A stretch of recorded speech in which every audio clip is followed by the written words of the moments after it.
Olá, neste vídeo vamos falar sobre semântica, que trabalha a significação das palavras no campo de análise linguística. Mas vamos especificar duas de suas categorias, os hiperônimos e os hipônimos. Ao contrário dos sinônimos e antônimos, que trabalham com palavras de sentido equivalente ou contrário, respectivamente, ou mesmo da polissemia, que tenta compreender o sentido das palavras de acordo com os seus contextos de uso, os hiperônimos e hipônimos se dedicam à compreensão das palavras em seus sentidos e campos associativos.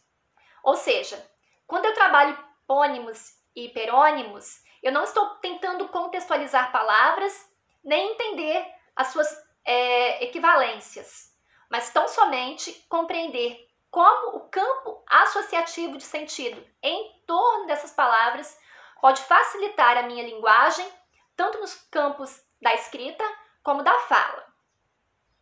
Vamos entender então o que são hipônimos e hiperônimos e como utilizá-los para o melhor uso da linguagem.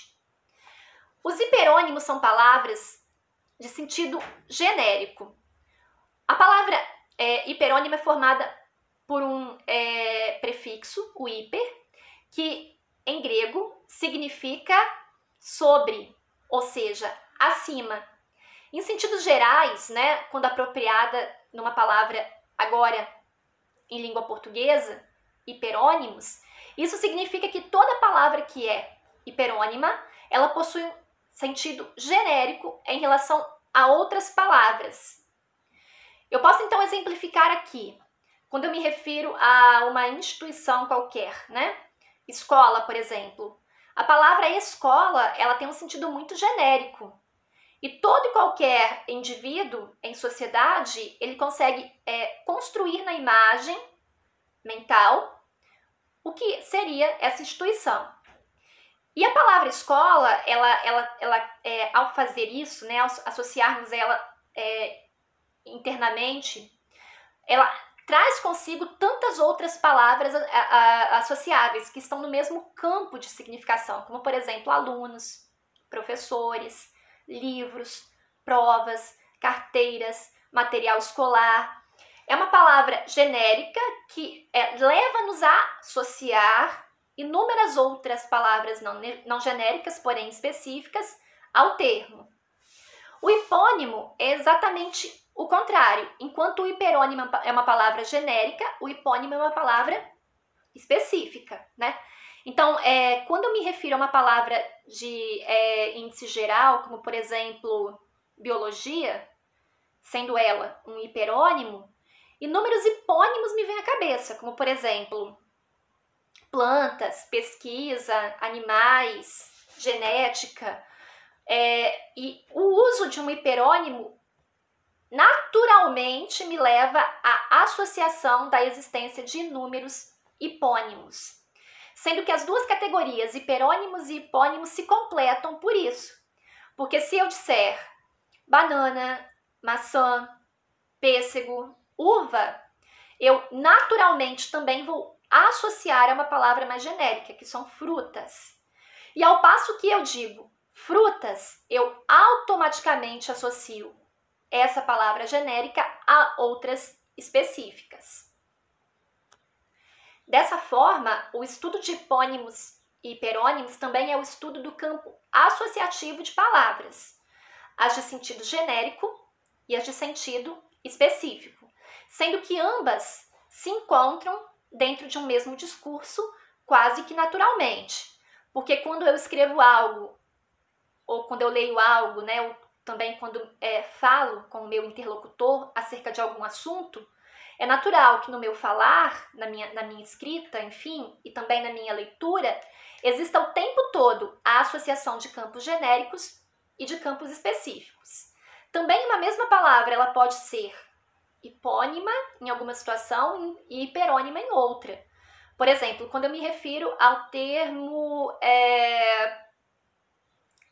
corpo humano, né? O corpo humano ele pode ser algo genérico. E aí eu vou associá-lo a hipônimos, que serão boca, nariz, olhos, coração, fígado e rim. Só que ao mesmo tempo, eu posso me referir a hospital. E neste caso, hospital passa a ser um termo genérico, logo hiperônimo, e eu vou associar o corpo humano a esse espaço, né?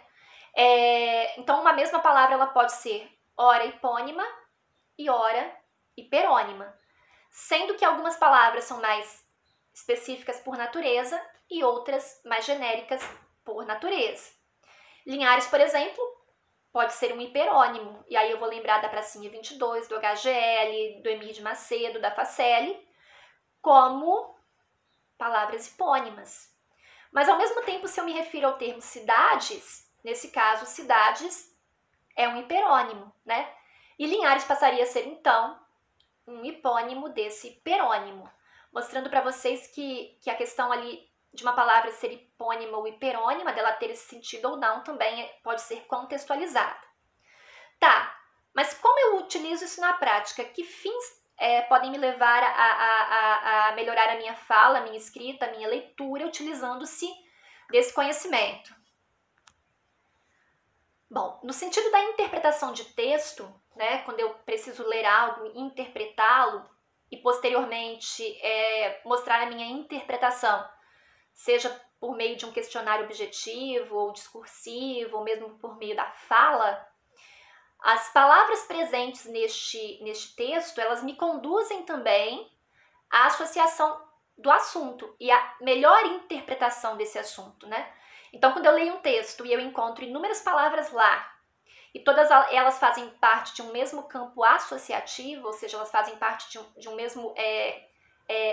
elas podem ser específicas, mas se referem a algo mais genérico, isso também pode me levar à melhor compreensão do assunto desse texto, ou seja, entender realmente que assunto é este, né? Uma outra situação também na escrita é a questão da coesão. O que é a coesão? É quando eu escrevo um texto sem me repetir em demasia, né?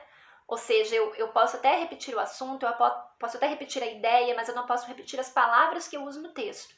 Porque a repetição das palavras de maneira contínua leva com que o texto fique cansativo ao interlocutor.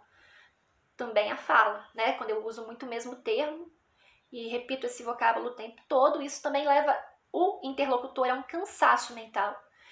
O uso de hipônimos e hiperônimos pode me ajudar nisso, né?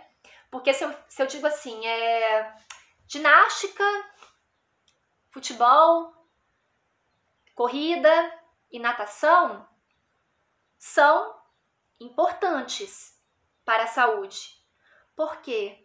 Futebol, ginástica, corrida e natação melhoram a forma física. Eu me repeti demais. Eu poderia, por exemplo, ter partido de termos específicos, né? Futebol, ginástica, corrida e natação são importantes para a saúde, pois são esportes.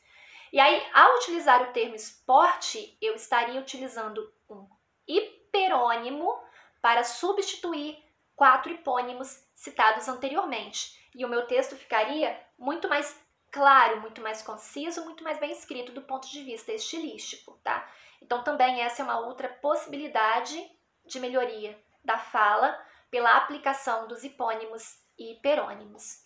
Pessoal, aqui ficam as dicas acerca dessas duas categorias da semântica. Espero que vocês tenham compreendido.